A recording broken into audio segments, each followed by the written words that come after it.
All right, appreciate all you guys for being here. I think the guys have done a good job since Thursday night, working hard to improve as a team. Excited about this week. Obviously, going on the road again versus another Power 5 opponent. Great chance for us to take a step as a team to improve, try to go 1-0 this week. I have a lot of respect for the team that we're playing. I had a chance to watch them on Saturday.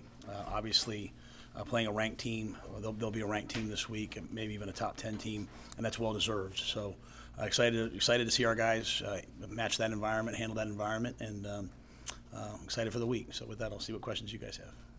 Any updates on any of the injured guys? Yeah, Isaiah Garcia Castaneda got hit in the side of the knee towards ACL. So heartbroken for him. Really one of the great stories on our team, and sad for him, really sad for him. So Nick and Jamari, we'll see, going through tomorrow and the day after if they're ready to play or not. What's the plan at receiver? Just losing kind of one of your starting guys. Who do you really look for this week to kind of step up in the reps? Yeah, I think it's kind of all hands on deck. It'll be those young guys. We got Jalen in, got him on the reverse. Hoping Malachi, can help us. Obviously, we'll have Marcus now back full time. So it'll just kind of be all hands on deck. We'll use all those guys. We used Heinrich last game a little bit, so we're just going to have to kind of go with the guys that are there and trust and believe that they'll make the plays.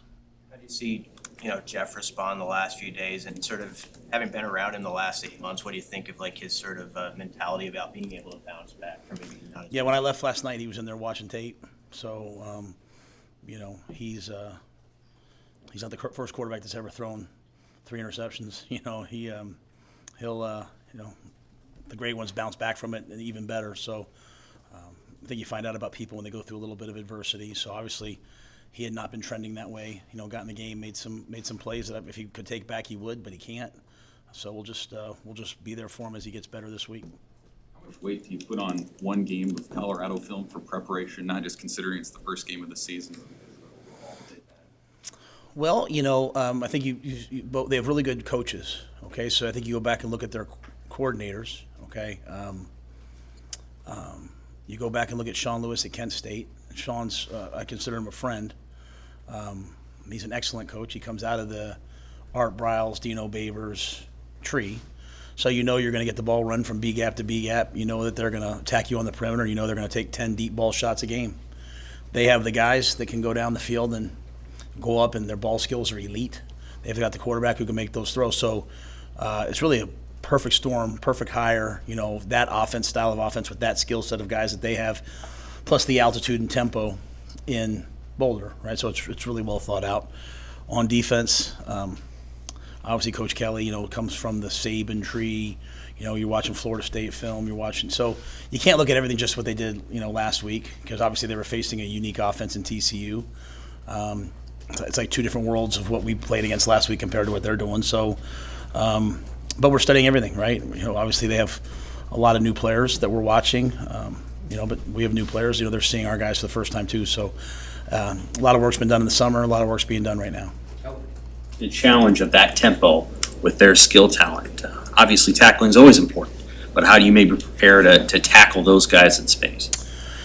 Yeah, we've been practicing versus tempo all training camp because it's a good way to practice, right? On defense, it's a good way to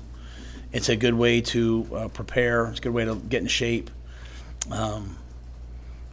The things that we teach, tracking the near hip, all the different fundamentals that we believe in, they show up in these games, right? What has a tendency to happen when it goes that fast, guys start to get sloppy. And this, for our guys, they're going to have to make this football. This has to be football. This can't be about tempo. This can't be about altitude. This can't be about playing a ranked opponent or being on the road. It just has to be football. And if we do that, that's what we've done all training camp. We'll have a chance. There's obviously a lot of questions about how would the 3-3-5 stack up to big people. I thought, we handled the run game in the last game pretty well. This is, as you said, a whole unique challenge, right? Maybe more designed for the 3-3-5, So we'll just have to play well, though. It's going to be football. We have to play good football. What were you able to do with the extra 2 days that you don't normally have after a game this weekend to help get them to move on and get ready? And what did you see from the guys' mentality when you were around them this week? Yeah, I don't think there's any moving on. I mean, like, there's not like, at the end of the day, we're going to play each week. There's a great Kobe quote. We're going to come back and do the journey all over again, whether we win or lose. And, we go through the opponent. We go through the last game. So Friday we came in. We got back late. We came in Friday afternoon. We went through the opponents. We went through the game, excuse me. This is what we did well. This is what we didn't do well. Everything's very methodical and unemotional, because there was a lot of good. It wasn't like one of those, like, hey, we were down by 2 scores and we scored at the end to make it a 1-score game. Like, we had the lead. Unfortunately, we made some catastrophic errors down the stretch, right? And so we learn from those. We eliminate those mistakes. We have a chance to win that game. So that was Friday. Saturday, we gave the guys off. Now I was in here Saturday morning working, and we had a ton of guys in here taking care of their bodies, recovering. It's been a long camp. And then brought them in yesterday, and we started on Colorado.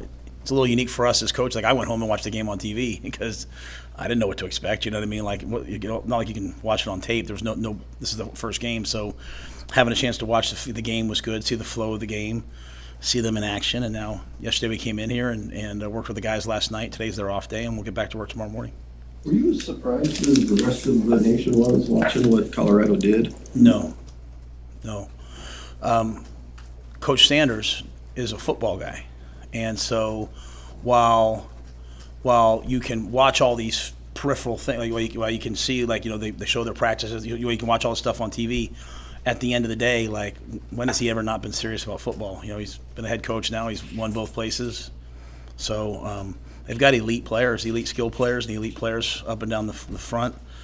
They've got anytime you have a great quarterback, you're going to have a chance to win. So I wasn't surprised at all. What do you mean football guy? I mean, what goes into that? He's won in everything he's done in football. He's won as a player. He's won as a coach. So I think everyone maybe thinks, like, outside, not me. Everyone else thinks, like, well, this is all a show, and that he's the most serious person about football. Like, his poster was on people's walls for a reason as a player, because he's one of the hardest practicing, hardest playing people that's ever played the game, right? So why would we think that his team wouldn't be the same? CJ White's on our staff, was a strength coach for him. He told us, like, early on, like, let me tell you how they're going to practice. Let me tell you what they're going to do. So the utmost respect for Coach Sanders. Like, when he was the head coach of Trinity Christian, I recruited Quaylen Jones out of there. He's a football guy. Like, like all the other stuff, the commercials and all those things, those are extra things you get to do when you're elite at football. But yeah, I'm not surprised at all. I think everything he's ever done in football, he's been successful at, and so he's being successful here already. How do you deal with a guy like Travis Hunter when you know he's going to play both sides and his skill set, and what do you think about him playing 130 snaps in week 1? Well, he's one of the most conditioned athletes I've ever seen, so, God bless him. His long speed is unbelievable. His ability to accelerate at 30 yards is something that's hard to simulate in practice. But I think the biggest thing about Travis is he's just his ball skills. He goes up, and even the one where his foot landed out of bounds, his ball skills. So that's really going to be the theme of the week. Again, with this offense, they're going to throw the ball down the field 10 times a game minimum. You have to play the ball, you know what I'm saying? And he can go up and get the ball. You saw him do it on offense. You saw him do it on defense. He took the ball out of the young man's hands on the flat route in the end zone. It wasn't like he got the ball first. He took it out of his hands. But if you watch them practice all summer on the stuff that they put out, he's got those kind of ball skills. So he's a competitor.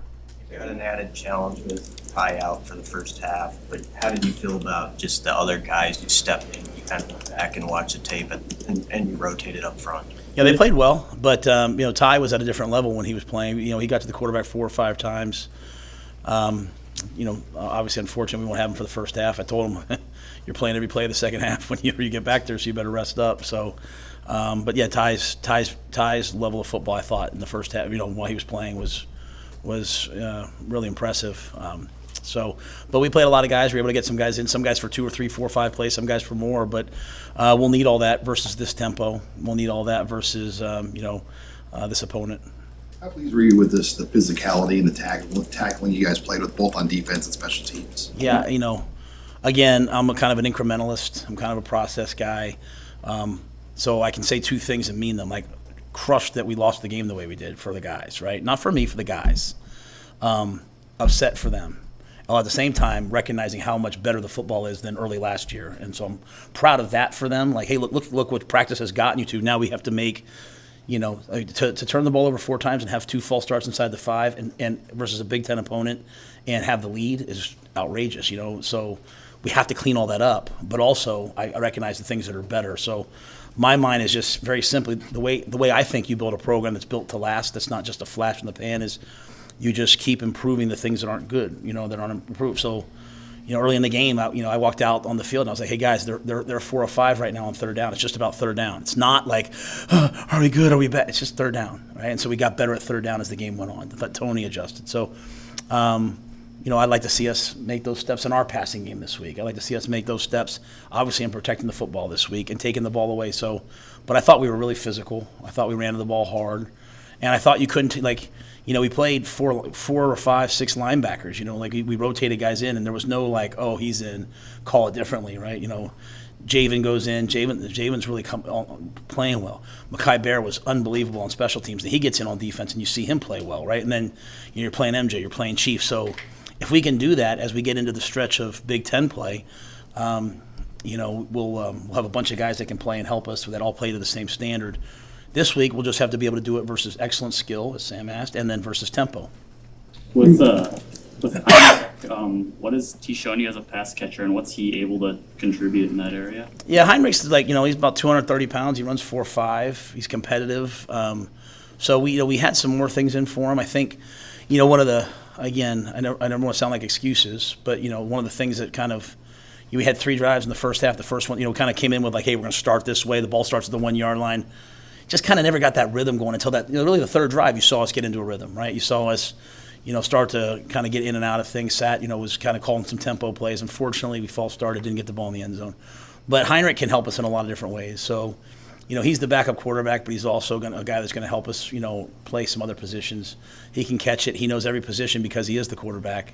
So hopefully he can help us a lot as we move forward. What did you see in Javen? He had previously played nickel. You guys have kind of moved him inside. What do you like about his game, and what did you see in him that gave you so much trust that he could play that many snaps?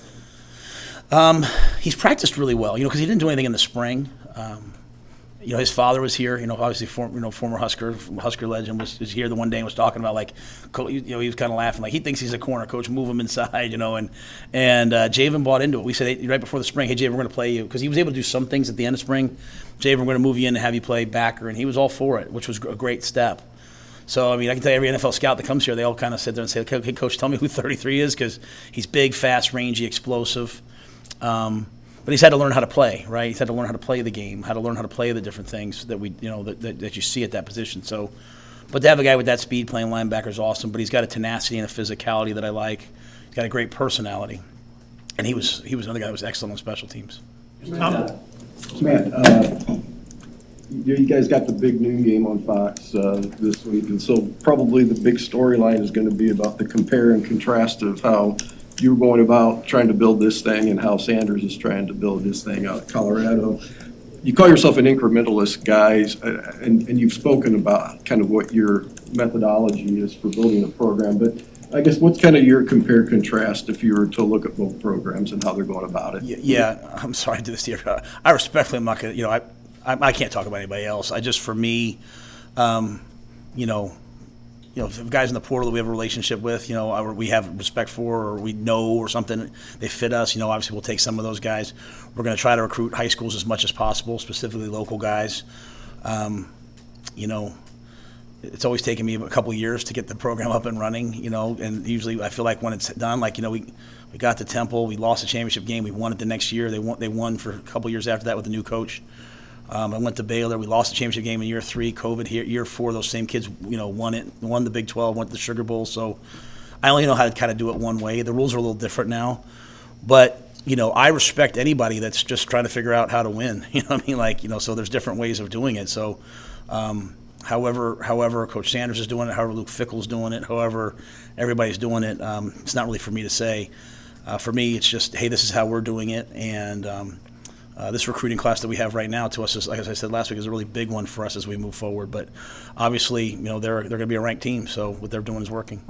It was first week of the new clock timing rules. Do you think that impacted maybe the tempo of the game or the number of total plays you could run? Yeah, kind of. I was starting to say that, and I kind of I forgot to say it, but like that first drive, and then that just, only having 3 drives in the first half, you could kind of feel a little bit of that. That won't really be a factor this week because I think they're going to snap the ball at, within 8-10 seconds of what we do. I used to go at Baylor. I used to go against Cliff Kingsbury and those guys, so have some experience with guys who like to go this fast. It's a great way to play football. So. The clock rules last week, you could definitely feel them, right? Just how short the first half was, and took us a little time, unfortunately, to get in rhythm. What do you, how's Tommy Hill practice? Is he split time between offense and defense? Yeah, like last week, he was on defense, right? Because he was coming off that injury, so he was on defense and had a couple plays on offense. We really knew that shot that we took to him, we knew that he would get open in that formation. We knew he would run by the guy. We just knew it was going to be there, and it was. We just weren't able to quite connect on it. So that was just kind of a one-off thing. He had another play that we had for him that we were going to have up that we didn't hit. But I think as we move forward, seeing the kind of shape that Tommy's in and the mental, he's a really smart football player, and his mental toughness I really like where he's at. So he's already last night he's asking me like what he can do on offense. So. It'll remain to be seen as they game plan today, but maybe he'll have some other roles on offense. I also like when you go back and watch him play offense last year, he's one of the best blockers. He came in and he was, blocking the heck out of people. You have to be careful now what you're allowed to do, but he's kind of blocking the way the old Husker wide receivers block. So I'd love to utilize him in the blocking game as well. How do you get Billy Kemp and Thomas Fagoni more involved? As see, both guys didn't have a catch, and I'm sure you would like to see those guys more involved in the offense. Yeah, I was disappointed, especially for Billy, right? I think of the 60 plays we called, 9 he was the first guy in the progression, but some of them either they took that away or there was pressure or something like that. So, you called a play for Thomas down in the goal line. Thought it was going to be a touchdown. It just kind of got banged by the guy and wasn't open. So really, Billy, we have to get going. We have to find a way to get him involved because he's too good of a player, too competitive of a guy. Thomas as well. Again, talk about things we want to improve upon. Just I think the overall passing game this week, for us to have a chance versus a team that can score like this, we're going to have to make some more plays. So, we got through the first week. We identified, hey, we need to improve this. Hopefully we can make some strides. After watching the game back, how did the offensive line grade out for you? How important will that unit be, given the tempo that Colorado plays with, in order to try to sustain drives when you have the ball? Yeah, I thought the offensive line played well. Obviously we had the back-to-back sacks on the one drive that were less about getting beaten, more about a miscommunication, unfortunately, just 2 guys working together. I thought had we not fumbled the ball at 5 minutes, we would have been able to really kind of I felt like we were starting to really start to wear down the opponent. I think with the greatest respect for them, I thought we were going to be able to run the ball out and finish with about 250 yards rushing. When you only have 3 drives in the first half and when you have 4 turnovers, it's really hard to wear down your opponent. So all that being said, it was a good first game. We know where we are. We know what we have to improve upon. Colorado has really good skill up front. Their edge rushers are really twitchy, explosive guys. We tried to slow that down a little bit last week with some quarterback draws. Even when they only get 2 or 3 yards, it does slow down the pass rush. And so we'll have to do a lot of different things versus Colorado because they are so talented up front. Someone else had something. So. Is that ability to control the tempo, to get first downs, hold the ball, more important against an opponent like this that has such a contrasting style to what you do tempo-wise in comparison to Minnesota, where we're pretty similar? Well, I want to make sure I understand your question. You're saying just holding the ball. Yeah. I mean, when we played Minnesota, we knew that they were averaging like a 34 to 35 minute time of possession, specifically against the Huskers over the last couple of years. So to have it close to even was a step in the right direction. With 4 turnovers, say we have 2 turnovers, we probably have it for 33, 34 minutes. So again, we're heading in the right direction. Not good enough, but heading in the right direction. What I found versus a team like this is, again, just make it football. I don't even think the tempo's there. I don't even think about it. If they're going really fast and we can force 3 and outs, then they starts to weigh on their defense. If they're going really fast and they're going 1 first down, 2 first down, 3, I have such a unique perspective because I was at Baylor after Coach Bryles, and I would hear the guys talk that had been in that offense. They'd say, "Hey, get 2 first downs and it's a touchdown." They just want to get on the field against you and wear you down. So for our guys, we're just going to try to make it football. again, try to win when we can on the deep balls that they're going to throw. Try to stop the run because they will run the football, tackle well. I think for us on offense, it's just about converting third downs. It'll always come back to me to third down. Like for early in the first half, we weren't doing a great job of that. As we started to convert third downs, all of a sudden we put some points on the board. Some things happened. So we'll try to make it football as best we can. How do you get your team to block out whatever's going to happen in that stadium for the first time of his game? What do you guys work on and talk about as it relates to force out and push out whatever they're going to have? Because it's probably going to be some sort of celebration. Yeah. Again, I say it because this is exactly what I'm saying to the team. I'm saying, like, make it football, right? Like, all that's what it is, right? But it's still going to come down to blocking and tackling. And, I think they went down to TCU last week. And while everyone thought it was, going to be all this stuff, they played football. They went out there, they caught the ball, they played good football, and they won the game. So, like, we're just going to try to make it football. Like, we're lucky we had, unfortunately, the loss last week, but we had it was game one of the season, and the other team did a goal out. Like, how often does it happen on the first game of the year, right? So, like, we recognize that every game we play in, every game the Nebraska Cornhuskers in is going to be a big game. And so for a team to do that in the first game of the year, it was really, really loud. I thought, Minnesota had a great student section. Obviously, a lot of our mistakes happened down in their student section, which was unfortunate for us. We have to learn from that. But last week happened maybe to prepare us for this week, or maybe prepare us for the future. But we'll be a significantly better team after these first 2 weeks of being on the road in these two environments when we come back home and then when we go on the road late in the year. But in terms of preparing them for it, it's football. Like, if we can't lock in and just play football, then nothing I say will matter. It's the pregame pageantry, all that stuff. That'll all be over. It'll be football once the game kicks off. The history between these two schools, obviously, and being a history guy and college football lover, you've seen it over the years.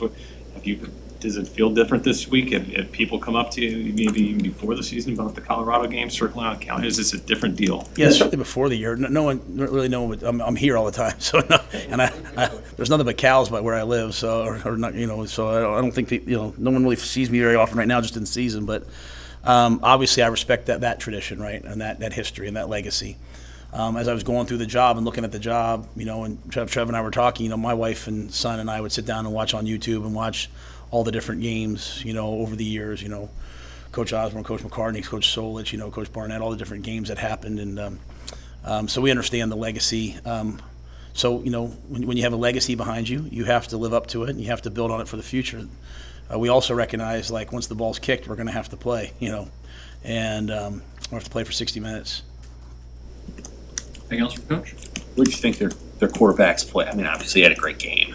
But what did you think of him just watching him move around the pocket? Yeah, I thought he was in complete control. I think there's a lot of freedom probably in that system where he, if a guy's uncovered, he's just going to raise up and throw it out to him. I thought his deep ball accuracy was excellent. I thought his pocket movement was excellent. I thought he played like a guy who's played a lot of football and trusts his receivers. And, you look at it, to have 4 receivers over 100 yards receiving means he doesn't just trust just one player, right? I mean, I think when you look at the game, a lot of game breakers, but, the tailback, Edwards really broke the game open with some explosive plays. And so, but he was in command, he was in control, and so we'll have to. Again, it's not like you're just taking away one thing, right? There's 4 receivers had over 100 yards rushing. You have a quarterback who threw for 500 yards. They're going to run the ball. There's a tempo. There's a lot of things. But we're still going to show up. Our defense is going to be there. We'll play and see what we can do. All right. Thank you. Thanks, guys.